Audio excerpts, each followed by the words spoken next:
नमस्कार। अमित शाह कुछ बड़ा प्लान कर रहे हैं पीएम मोदी और अजीत डोभाल के साथ मिलकर के। मैं आपको डिटेल में बताऊंगा, लेकिन उससे पहले यह समझ लीजिए कि इन दिनों दिल्ली में कांग्रेस बीट कवर करने वाले पत्रकार भी जब कांग्रेस के नेताओं से बंद कैमरे पर बात करते हैं तो वो बताते हैं कि अमित शाह जितने पिछले कुछ दिनों से खामोश हैं, सीजेपी का प्रोटेस्ट हो, उसके बाद में संसद में इतना हंगामा हो, लेकिन अमित शाह ने कहीं पर आकर कोई बयान नहीं दिया। राहुल गांधी संसद में यह कहते रहे कि अमित शाह संसद में क्यों नहीं आ रहे हैं, कहां गायब है, संसद में आए और जवाब दे। अमित शाह संसद तो आते थे, कई बार ऐसा भी हुआ कि सुबह 9 बजे संसद पहुंचे, लगातार मीटिंगों पर मीटिंगें कर रहे हैं और देर रात 10 बजे तक संसद में अपना काम निपटाया, लेकिन सदन में नहीं आए। और कांग्रेस को भी यह डाउट है कि अमित शाह कुछ बड़ा प्लान कर रहे हैं, तो आखिरकार अमित शाह क्या करने वाले हैं और ऐसा मैं क्यों कह रहा हूं, इसके लिए आप अमित शाह, पीएम मोदी और अजीत डोभाल के गेम प्लान को समझने से पहले हमें एक टाइमलाइन को समझना पड़ेगा। टाइमलाइन का मतलब संसद में कुछ ऐसा होता है जिसके बाद में देश भर में, देश की सियासत में, पत्रकारों के बीच में यह बात लगातार होने लगी कि अमित शाह क्या कुछ बड़ा करने वाले। क्यों? संसद में दरअसल ऐसा होता है कि जिस दिन जो ये परीक्षा सुधारों से जुड़े बिल पर संसद में चर्चा हो रही थी और राहुल गांधी जिस दिन बोलने वाले थे, उस दिन संसद में कई महत्वपूर्ण घटनाक्रम होते हैं। उसमें पहला घटनाक्रम यह होता है कि आईबी चीफ और गृह सचिव संसद पहुंचते हैं। इंटेलिजेंस ब्यूरो के जो हेड है देश के और जो गृह मंत्रालय के जो सेक्रेटरी हैं, वो दोनों संसद पहुंचते हैं, अमित शाह से मुलाकात करते हैं, अमित शाह को कुछ इनपुट देते हैं। और जैसे ही ये इनपुट अमित शाह को मिलता है, अमित शाह सीधे प्रधानमंत्री मोदी से मुलाकात करने पहुंच जाते हैं। संसद के भीतर ही प्रधानमंत्री मोदी और अमित शाह की मुलाकात खत्म होती है और अगले कुछ ही समय में अजीत डोभाल भी संसद पहुंच जाते हैं। उनकी भी अमित शाह से मुलाकात होती है और अजीत डोभाल के साथ में, पीएम मोदी के साथ में अजीत डोभाल और अमित शाह की मुलाकात होती है। ये जो एक के बाद एक मीटिंगें हो रही हैं, आईबी चीफ आते हैं, कुछ इंफॉर्मेशन शेयर करते हैं, वो इंफॉर्मेशन अमित शाह लेकर प्रधानमंत्री मोदी के साथ में शेयर करते हैं। उस इंफॉर्मेशन में ऐसा क्या था कि प्रधानमंत्री मोदी और अमित शाह दोनों ने यह तय किया कि एनएसए अजीत डोभाल को भी बुलाया जाए, उनके साथ में भी इस बारे में डिटेल में चर्चा की जाए। और जब डोभाल आते हैं उसके बाद में एक बड़ी हाई लेवल बैठक होती है जिसमें अजीत डोभाल, अमित शाह, पीएम मोदी, इसके अलावा आईबी चीफ को फिर उस बैठक में बुलाया जाता है। और बड़ी बात देखिए, फाइनेंस मिनिस्टर निर्मला सीतारमण को भी उस बैठक में बुलाया जाता है। देखिए, कैबिनेट कमेटी ऑन जो सिक्योरिटी होती है, जिसमें देश के विदेश मंत्री, रक्षा मंत्री, वित्त मंत्री, गृह मंत्री और प्रधानमंत्री होते हैं, उसमें जब बड़े फैसले, जैसे ऑपरेशन सिंदूर जैसा बड़ा फैसला हुआ था, जैसे एयर स्ट्राइक के बाद में जब अभिनंदन वाला प्रकरण आया था, जो जम्मू कश्मीर पंजाब के ऊपर आसमान में जो इंडियन एयरफोर्स और पाकिस्तान एयरफोर्स के बीच में जो डॉग फाइट हुई थी, उसके बाद में संसद कवर करने वाले पत्रकारों का यह मानना है कि उस दिन बैठक में जिस तेजी से दौड़ते हुए निर्मला सीतारमण वित्त मंत्री बैठक में पहुंची थी, उस जल्दबाजी में ऐसा पहले देखा गया था जब ऑपरेशन माफी चाहूंगा एयर स्ट्राइक के समय में, जब इंडियन एयरफोर्स और पाकिस्तानी एयरफोर्स के बीच में जो आसमान में डॉग फाइट्स हुई थी उनके फाइटर जेट के बीच में, और बाद में अभिनंदन जिस तरीके से एक विमान क्रैश की वजह से पाकिस्तान की धरती पर गिर जाते हैं, उसके बाद जो बैठक होती है उसमें वित्त मंत्री निर्मला सीतारमण को उस तरह से जाता देखा गया था। अब एक और इंटरेस्टिंग बात है कि इस बैठक में सर्वदानंद सोनोवाल भी मौजूद थे। सर्वदानंद सोनोवाल न तो गृह मंत्रालय से बिलोंग करते हैं, न रक्षा मंत्रालय से बिलोंग करते हैं, न विदेश मंत्रालय से बिलोंग करते हैं, न इंटेलिजेंस ब्यूरो के किसी भी कामकाज से बिलोंग करते हैं। वो तो खेल और युवा मामलों के मंत्री हैं, लेकिन बावजूद इसके सर्वदानंद सोनोवाल की इस बैठक में मौजूदगी बहुत महत्वपूर्ण है। वो महत्वपूर्ण क्यों है ये मैं आगे बताऊंगा, लेकिन उससे पहले मैंने एक ट्वीट किया था कुछ दिन पहले। इस ट्वीट की पूरी लैंग्वेज को आप डिकोड करने की कोशिश कीजिएगा और इस पर आप कहेंगे तो मैं डिटेल में वीडियो भी बनाऊंगा। इसमें मैंने एक ट्वीट किया था कि पाकिस्तान को लेकर भारत की अप्रोच में बड़ा बदलाव आ सकता है। इंटेलिजेंस कम्युनिटी के ऑडिट के हिसाब से अब सिर्फ आतंकी हमले के समय सख्त सैन्य कार्रवाई से काम नहीं चलेगा, शांति काल में भी बड़े कोवर्ट ऑपरेशन चलाने की जरूरत है। इस लाइन को एक बार नहीं 2 बार सुनिएगा 2 बार पढ़िएगा कि शांति काल में भी बड़े कोवर्ट ऑपरेशन चलाने की जरूरत है। मैंने ये क्यों कहा इसको डिटेल में मैं फिर कभी बताऊंगा, लेकिन इस लाइन को आज के इस सब्जेक्ट से भी आप कनेक्ट कर सकते हैं। मैं आगे बढ़ूं, लेकिन उससे पहले मेरा आपसे एक अनुरोध भी है कि आप अगर इस चैनल पर पहली बार आए हैं तो इस चैनल को सब्सक्राइब जरूर कीजिएगा, और सब्सक्राइब के साथ साथ वहां पर ज्वाइन बटन दिया हुआ है, चैनल को ज्वाइन जरूर कीजिएगा अगर राष्ट्रीय हितों से जुड़ी इस तरह की पत्रकारिता को आप प्रोत्साहन देना चाहते हैं। अब आपको यह समझना होगा कि कुछ बड़े बदलाव हो रहे हैं।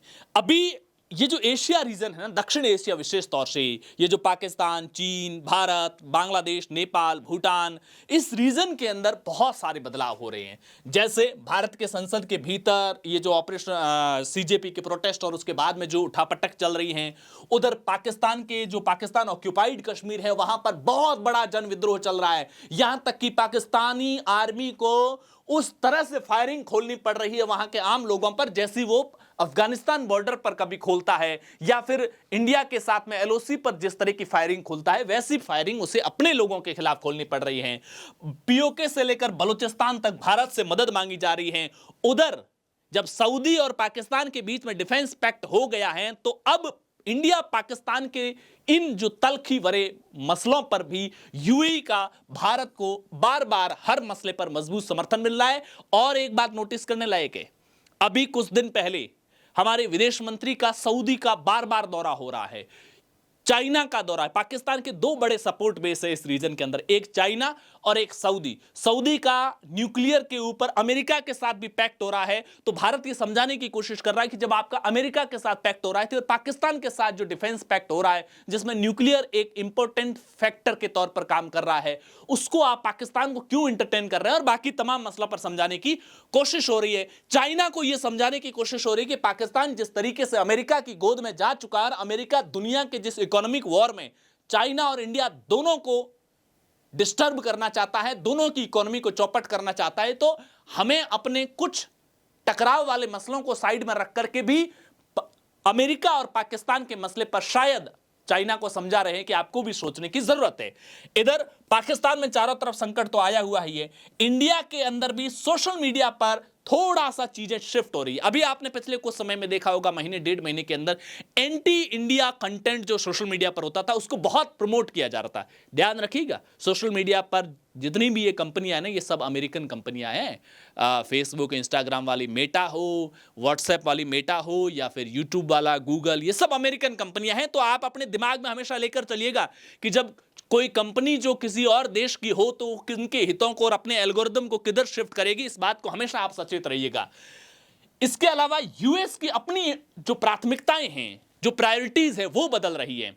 यूएस इजराइल तक को साइड कर रहा है। इन दिनों जेडी वेंस और इजराइल के प्रधानमंत्री बेंजामिन नेतन्याहू के बीच में जिस तरीके की वॉशिंगटन में एक बैठक के दौरान हॉट टॉक हुई है, टकराव हुआ है, और इजराइल के न चाहते हुए भी डोनाल्ड ट्रंप ने 2 बार ईरान पर हमलों को टाल दिया है। और कल एक रिपोर्ट्स भी मैं पढ़ रहा था जहां पर इजराइल की एक बड़ी चिंता यह है कि डोनाल्ड ट्रंप इजराइल के हितों को किनारे करते हुए ईरान पर हमले टाल रहे हैं, और ईरान के साथ डील पर उनका ज्यादा फोकस है, जिससे इजराइल भी परेशान है। तो कहने का मतलब यह है कि इस पूरे रीजन के अंदर अमेरिका जो दुनिया का फूफा है, वो जहां इंटरेस्ट लेता है और जहां इंटरेस्ट नहीं लेता है, इससे दुनिया की पॉलिटिक्स बदलती है, इस बात में कोई दो राय नहीं है। तो जाहिर सी बात है, जब यूएस की प्राथमिकताएं बदलेगी तो फिर भारत के लिए और भारत के भीतर और भारत के बाहर की स्थितियों पर भी जो पॉलिटिक्स है, जो गेम है, जो बैलेंस है, पावर बैलेंस है, वो भी बदलेगा।